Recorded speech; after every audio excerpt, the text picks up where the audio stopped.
करते हैं और सबसे पहले उनके क्लोजिंग ट्रेड्स क्विकली समझ लेते हैं, उसके बाद हमारे रिसर्चर्स और रिपोर्टर्स की तरफ बढ़ेंगे।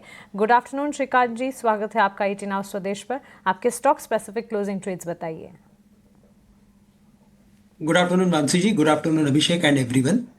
तो देखिए, वैसे मार्केट वैसे देखा जाए तो काफ़ी एक डिप्रेस मोड में है। इंपॉर्टेंट लेवल्स को मार्केट तोड़ चुका है, 25,100 150, और अभी 25,000 के लेवल्स के करीब आके, साइकोलॉजिकल लेवल्स के करीब आके थोड़ा स्ट्रगल कर रहा है।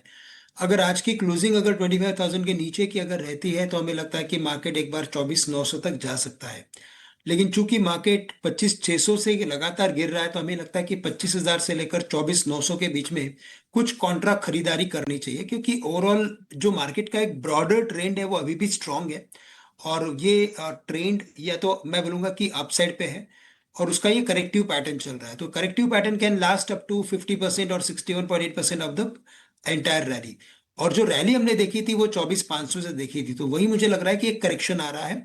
और करेक्शन के बेसिस पे, कॉन्ट्रा खरीदारी के बेसिस पे मुझे लगता है कि बीएससी लिमिटेड जो अभी ट्रेड कर रहा है तकरीबन 2450 के करीब, इसे खरीदना चाहिए।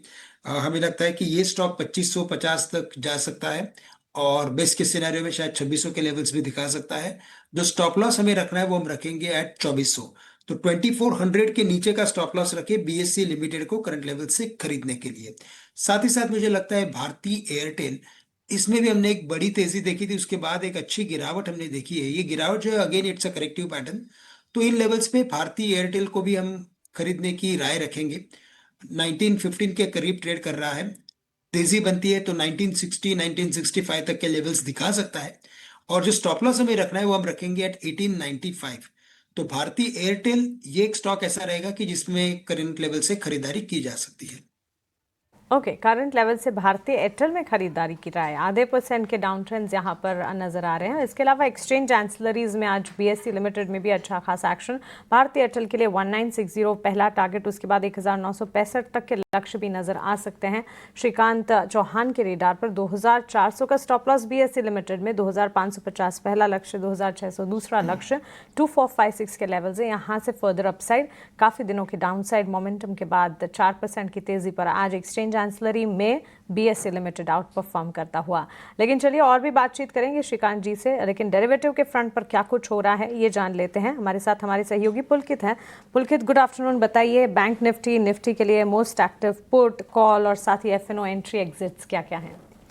जी मानसी जी, जैसा कि बाजार तो क्या लाल निशान में दिख रहा है, तो डेरिवेटिव के ऊपर बात कर लेते हैं। थोड़ा सा इंपॉर्टेंट डेरिवेटिव डेटा है आज का, क्योंकि मार्केट थोड़ा सा ओवरसोल्ड की तरफ दिखाई दे रहा है, तो वो समझते हैं डेटा को एक एक करके। अगर हम इंडिया विक्स की बात करें, लगभग 12 के पास है, कोई बहुत ज़्यादा वोलेटाइल नहीं है, बट हाँ कल लगभग 11 साढ़े 11 था, तो उससे थोड़ा सा बढ़ा हुआ है। अगर हम पुट कॉल रेशो की बात करें तो ये लगभग 0.5 के पास में है। अब यहाँ से ये लगभग ओवरसोल्ड जोन की तरफ मूव कर रहा है, और अभी हम देख भी पा रहे हैं जैसा कि निफ्टी लगभग 25,000 के लेवल के आसपास काफ़ी देर से स्ट्रगल कर रहा है। तो हो सकता है अगर ये तोड़ता है 25,000 का लेवल, तो फिर लेकिन अगर ये होल्ड कर लेता है तो हो सकता है कि हम यहाँ से एक छोटा मोटा अपमूव देख लें। अगर हम मोस्ट एक्टिव पुट की बात करें तो 25,000 ही है, जिसके ऊपर लगभग अभी पुट बाइंग थोड़ी देखी जा रही है। अगर हम मोस्ट एक्टिव कॉल की बात करें तो ये 25,100 की है, जहाँ पे कॉल राइटिंग देखी जा रही है। अगर हम हाईएस्ट कॉल ओपन इंटरेस्ट की बात करें तो वो 25,500 के ऊपर है, और अगर हाईएस्ट पुट ओपन इंटरेस्ट की बात की जाए तो 25,000 के ऊपर है। तो जैसा कि मैं बता रहा था कि अगर 25,000 ये तोड़ता है तो हो सकता है हम 150-200 पॉइंट का और डाउनवर्ड मूव देख सकते हैं। वहीं अगर हम बैंक निफ्टी को ले लेते हैं तो पीसीआर लगभग 0.79 के आसपास है, हाईएस्ट कॉल ओपन इंटरेस्ट 57,000 है, और हाईएस्ट पुट ओपन इंटरेस्ट 56,000 के ऊपर है। एफएनओ बैंक की बात कर लें तो आरबीएल बैंक, हिंदुस्तान कॉपर और ग्लेनमार्क, ये 3 स्टॉक्स एफएनओ बैंक में हैं। अब बहुत हद तक जो मार्केट है वो इस तरफ उम्मीद कर रहा है कि कुछ तो टैरिफ के ऊपर न्यूज़ आ जाए और कुछ डील हो जाए। और दर्शकों को बता दें कि आज शाम को एचसीएल टेक के भी नतीजे हैं, तो हो सकता है वहाँ से भी कुछ एक बाजार को क्यों मिले, और फिर उस हिसाब से हम बाजार में मूवमेंट देख सकते हैं। तो मानसी जी, ये था एफएनओ का लेखा जोखा। बाकी आगे जैसा भी होगा कल हम दर्शकों को अपडेट कर ही देंगे। एब्सोल्युटली पुलकित, बहुत शुक्रिया आपका इस चैलेंजिंग मार्केट में भी एफएनओ के सारे डेटा पॉइंट्स हमारे बीच रखने के लिए। बैंक स्टॉक्स की लिस्ट आपके स्क्रीन पर देख रहे हो। जैसे पुलकित हमें बता रहे थे, टीसीएस के नंबर्स के बाद एचसीएल टेक्नोलॉजीज पर सारी की सारी निगाहें टिकी हुई हैं। एचसीएल टेक्नोलॉजीज के नतीजे अगर अच्छे आते हैं तो आईटी सेक्टर का मोमेंटम मूड जो है शायद सुधर जाए।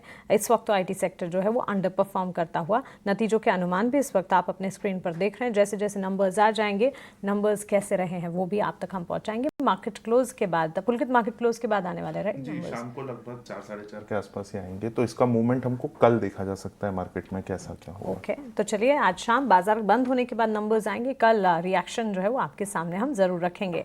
लेकिन आगे बढ़ेंगे और हमारे अगले सेगमेंट ऑप्शन